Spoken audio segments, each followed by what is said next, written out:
सोनाक्षी सिन्हा ने पहले तो अब्बास मस्तान की फिल्म रेस की सीक्वल रेस 2 के लिए हाँ कर दी थी, लेकिन फिर उन्होंने इस प्रोजेक्ट से खुद को कर लिया आउट। कहा जाता है कि रेस 2 की डेट्स दबंग की सीक्वल की डेट से क्लैश हो रहे थे और जैसे ही सोनाक्षी को मालूम चली ये बात, उन्होंने झट से छोड़ दिया अब्बास मस्तान का साथ। आखिर उन्हें देनी थी प्रेफरेंस अपने लॉन्चिंग पैड दबंग के मेकर्स को। वैसे इसी फिल्म को दीपिका पादुकोण ने भी छोड़ा था। न्यूज थी कि सोनाक्षी सिन्हा की डेट्स शफल करने के मुताबिक पहले दीपिका ने अपनी डेट्स को एडजस्ट किया, लेकिन सोनाक्षी की एक से ज्यादा बार डेट्स चेंज करने की बात ने दीपिका को भी परेशान कर दिया और इस फिल्म के आगे उन्होंने जवानी दीवानी को ज्यादा प्रेफर किया। यानी कि दीपिका ने भी रेस 2 को अलविदा कह दिया, वो भी करीब 10 दिनों तक शूट करने के बाद। वैसे अब न्यूज ये है कि finally miss Padukone has agreed to work in this film.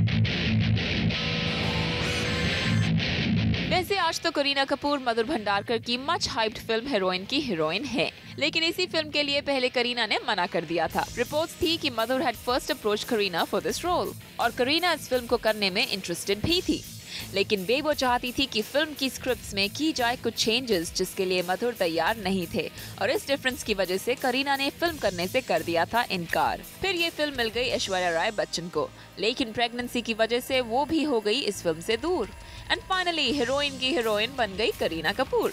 वैसे करीना कपूर ने once upon a time in Mumbai के सीक्वल में भी काम करने से मना कर दिया। अपेरेंटली करीना ने इसके सामने करण जौहर की फिल्म करना बेहतर समझा, क्योंकि वो सिर्फ बिग बैनर की फिल्म्स में ही काम करना चाहती हैं। कुछ टाइम पहले अपने टैंट्रम्स की वजह से बिपाशा बासु को फिल्म मर्डर 2 छोड़नी पड़ी थी। मर्डर 2 के आइटम नंबर के लिए बिब्स थी भट्ट कैंप की पहली चॉइस, लेकिन मिस बासु एक आइटम सॉन्ग के लिए डिमांड कर रही थी एक बहुत बड़ी फीस। उनकी इस मांग को मानने से महेश भट्ट ने मना कर दिया, जिसकी वजह से बिपाशा ने फिल्म में सेक्सी नंबर करने से इनकार कर दिया।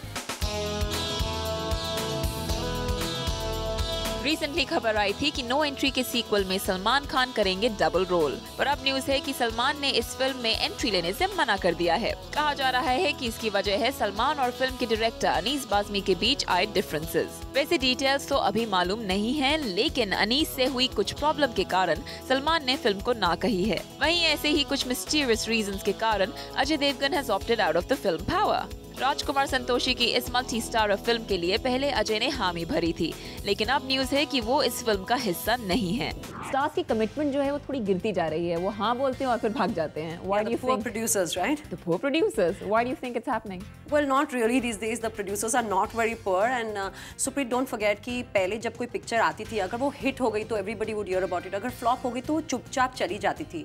आजकल मूवीज को इतना ज्यादा प्रमोट किया जा रहा है, इतना ज्यादा पब्लिसाइज किया जा रहा है कि अगर एक स्टार की एक पिक्चर फ्लॉप हो जाती है, so they are so completely bashed for it that they cannot afford to make any wrong moves. एक भी पिक्चर अगर फ्लॉप हो जाती है तो the media does not forgive them, the people don't forgive them. There are hundreds of jokes being made about them, and it's completely unforgivable today to give a flop in Bollywood. It's a very scary situation to be in. So अगर आप अपने आप को उनकी जगह में डालें तो I think we would also think 100 times before they're doing it.